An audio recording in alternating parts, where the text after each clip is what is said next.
बहुत से लोग मिस्र की यात्रा करना चाहते हैं, लेकिन वहां घूमने की जगहों को लेकर असमंजस में हैं।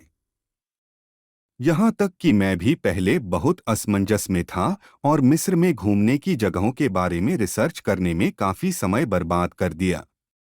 कई ट्रैवल एजेंट ढेरों विकल्प देते हैं, जिससे और भी ज्यादा उलझन पैदा हो जाती है।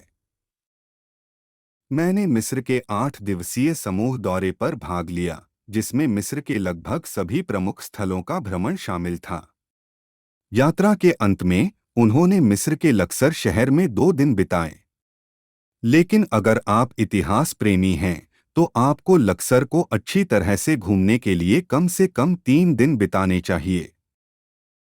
इस वीडियो में मैं मानसिक शांति को भंग किए बिना लक्सर को अच्छे से घूमने के अपने अनुभव को साझा कर रहा हूं। मैंने 7 फरवरी 2026 से 14 फरवरी 2026 तक एक समूह यात्रा में मिस्र की यात्रा की। यह समूह यात्रा शानदार रही। मुझे कोई शिकायत नहीं है, लेकिन मैंने ऊपरी मिस्र के कुछ और अनछुए स्थानों को देखने के लिए 3 दिन और मिस्र में बिताए। जब आप समूह में यात्रा करते हैं, तो आपको बुकिंग और योजना से संबंधित किसी भी चीज के बारे में चिंता करने की आवश्यकता नहीं होती है।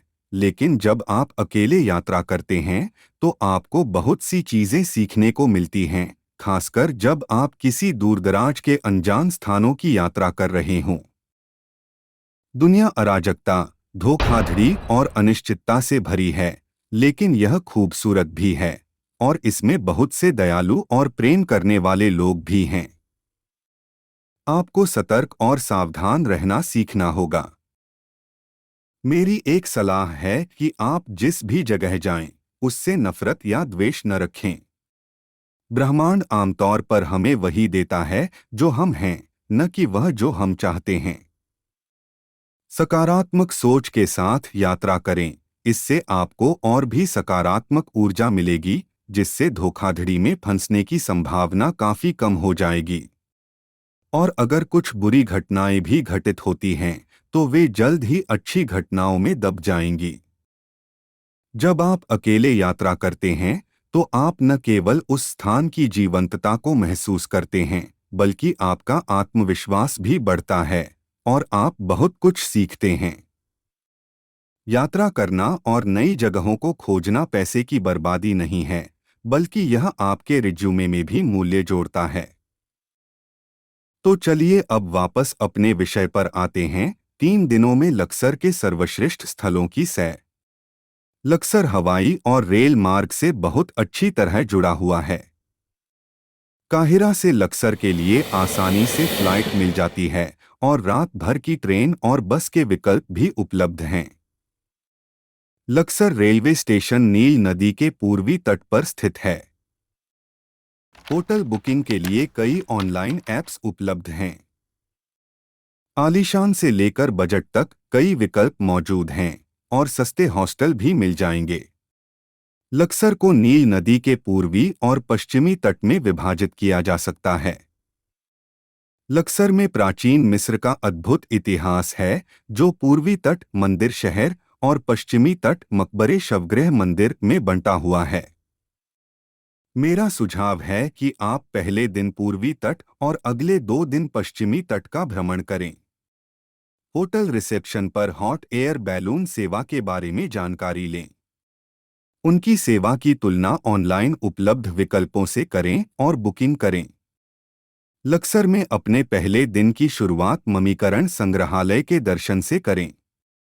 यह छोटा लेकिन जानकारीपूर्ण संग्रहालय है और इसे लगभग आधे घंटे में आसानी से देखा जा सकता है। आप ममीकरण प्रक्रिया और संग्रहालय से संबंधित हमारा पिछला वीडियो देख सकते हैं। लिंक विवरण में दिया गया है। इसके बाद लक्सर संग्रहालय के लिए प्रस्थान करें, जो पैदल दूरी पर ही है, लेकिन यह बड़ा है और इसे पूरी तरह से देखने में लगभग 1 से 2 घंटे लगेंगे। दोपहर के भोजन के बाद आप कर्णक मंदिर जा सकते हैं। इस मंदिर को देखने में लगभग 1 से 2 घंटे लगेंगे।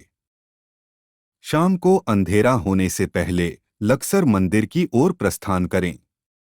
यह मंदिर शाम ढलने के समय जब रोशनी जलती है बेहद खूबसूरत लगता है।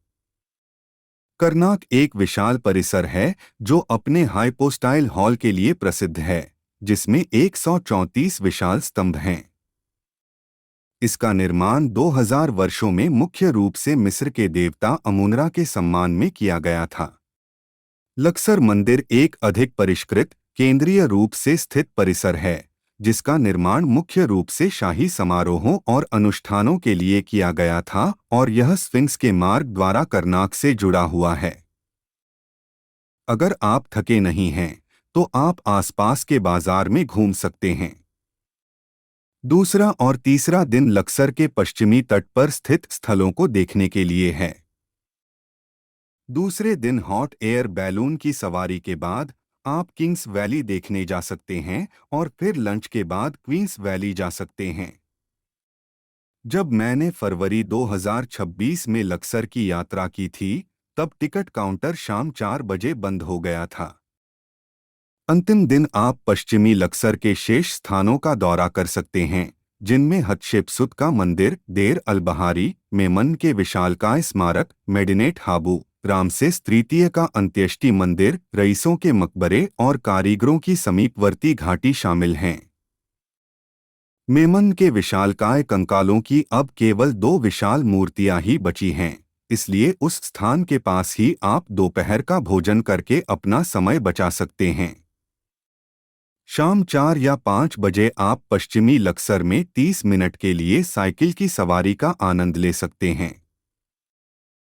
इस चैनल पर खजाने की खोज का वीडियो देखें। वह बाइक राइड मुझे संयोग से मिली। जब मैं रईसों के मकबरों के पास पहुंचा, तो टिकट काउंटर बंद था। वहां मौजूद एक गार्ड ने मुझे रईसों के कुछ मकबरों के कक्ष दिखाए। मैंने लक्सर घूमने के अपने अनुभव साझा किए हैं और अगर आपको ये उपयोगी लगे तो कृपया लाइक करें। आने वाले और भी जानकारीपूर्ण यात्रा वीडियो के लिए इस चैनल को सब्सक्राइब करें। आपका थोड़ा सा सहयोग मुझे वीडियो बनाते रहने के लिए प्रेरित करेगा। धन्यवाद।